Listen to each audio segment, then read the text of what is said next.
heritage. And I thought I was unique. But unique in a bad way, like unique in a way like I have no culture.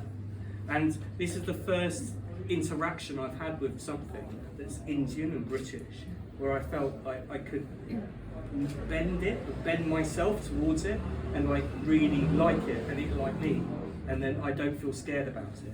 And because of that, I thought, what if I get everyone else involved in this? What if I get white people and all the rest of it? But it turns out when I went to Midlands and North London, white people are interested in everything. It's just me. And this is a great thing, and like, okay, let's get everyone involved in it, and that's where it sort of came about. I suppose the next question should be, what were your early experiences, or your pre-Desi Pub experiences of going to the pub?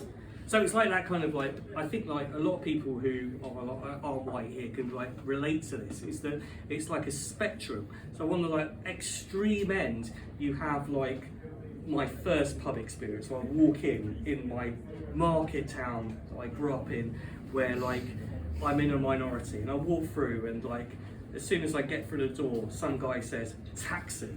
You know, like I'm straight away being humiliated. Did that really happen? Yeah. What do you think I'll make it up? Well, it's a good gag, isn't it? Like, how many times did that happen? Would that happen like almost every time you walked in? Well, it's the first time I walked in. That happened. Yeah. Well, it didn't happen every time because they got to know me, and I didn't drive a fucking taxi.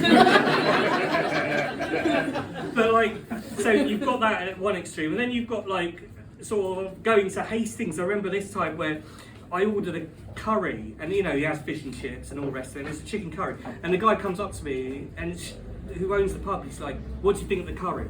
Yeah, it's all right, mate, yeah, cheers. And he's like, well, I really want you to tell me exactly. And he kept going on about it in front of everyone. So I think that's a microaggression, right? So I think that's in the middle. And then you've got the sort of, in the sort of like, where you go to a pub normally and everything, where like, I'm white people are all around, but like there's no hassle and everything, but I'm still not going to necessarily be myself 100%, and that's where I think a Desi Pub comes in, where I can just be myself. So what makes a pub, because you know you touched upon it, there's loads of pubs in this country that serve curry and Indian food and all sorts. What makes a pub a Desi Pub? Well, I think it's the landlord has to be of Indian origin, and they have to stamp their culture on the pub. So not just the food necessarily, but like, you know, kabaddi, or you know, music, Bhangra, that kind of thing. How many pubs did you go into that kabaddi on the TV? Oh, I know, not many, but like, maybe you should ask like one of like Jaguar that question, because like his dad like. What makes a pub a Desi Pub? Me? Yeah. That's the dad. Not his dad. Yeah, this is his son. Yeah. I suppose the regional Desi pubs around Smethwick, the West Bromwich, the Midlands, where people who used to work in the sort of foundries, they'd stopped working in the foundries, or the foundries sort of closed down, and then they went into textile, and then they sort of bought the pubs up, and that, as you said, stamped their culture on it. It's like when we went to the sort of Vine, the story of the sort of Vine, 68, first supposedly sort of Desi Pub. The landlord that we met sort of said that how it came about was the guy that used to drink with him, or they used to come there, used to own a barbecue manufacturing sort of place. And he says, I'd love to actually have a barbecue when I'm actually sort of drinking. So according to him, that's what it was. And a couple of months later, I met up with some guys who used to be at the Sportsman, in the which is another sort of place. And it says, no, he's talking sort of rubbish. We used to go to his pub and we started adding the spices and so on and so forth. So I think the foundry connection is important. The handing down, particularly in relation to the Vine, was that he handed it down to his sort of kids.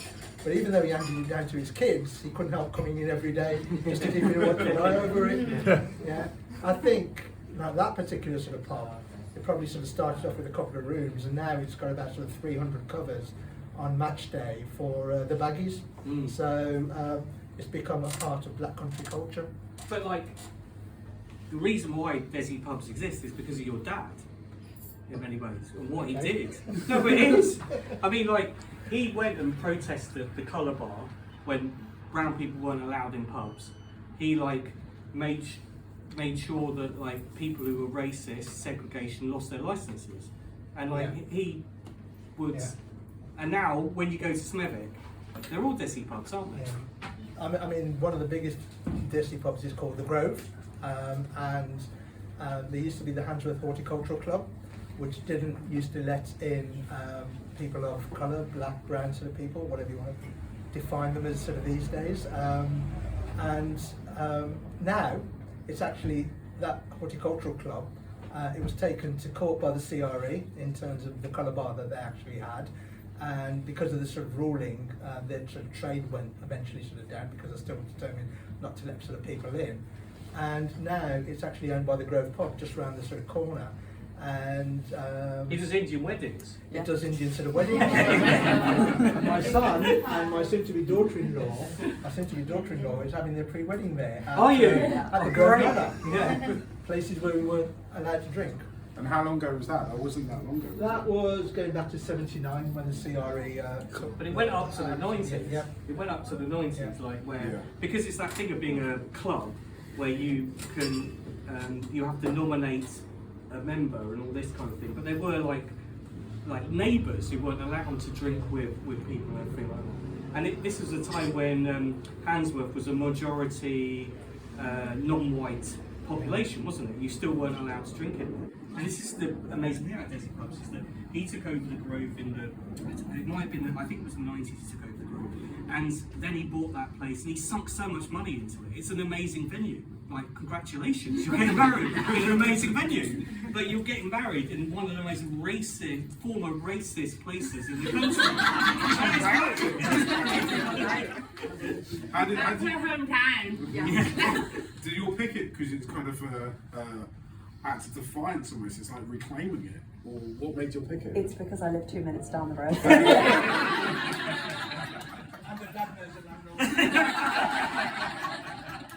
I suppose the most famous person who got impacted by the colour bar was Malcolm X, because he came to Smethwick in 1965, invited by the Indian Workers Association and my sort of dad, and after he'd walked down Marshall Street, he wanted to sort of see the colour bar in action. So Dad took him to the Blue Gates, and Dad deliberately took him into what was called the smoke room. And as they entered the sort of smoke room, the bar lady sort of says, "Come on, Aftar, you know you're not allowed to be in it. Gaffer don't allow it." And so my dad starts arguing, and Malcolm sort of says, "Leave it. We know what they're going to sort of say." So Malcolm also experienced the colour bar in terms of the pubs here. Wow, that's incredible. How much of this story did you know before you started writing the book? I don't know, it's like bits of it. And I think really that I'm just so grateful that the landlords told me these stories. And because I know we joke around about the food and everything, but it wouldn't be a great book if we were just going around and eating the food without hearing these stories.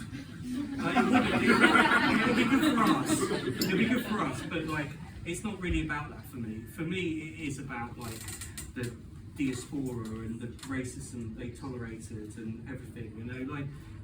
Neil and his dad are here, and we met them at like literally met them at like Century, and from that we discovered that the history about it, and then people were still denying that the East End was racist until we spoke to these guys and like it's like, but these things were like, it's so easy to deny racism until someone says about it matter-of-factly. We're not saying that these things were like things that like you've got to. Do you want to explain a little bit about the history of the Century Club? Because it's down the Romford Road in, what is it, East Ham, Forest Gate? Right next to old West Ham Stadium. Yeah. Yeah.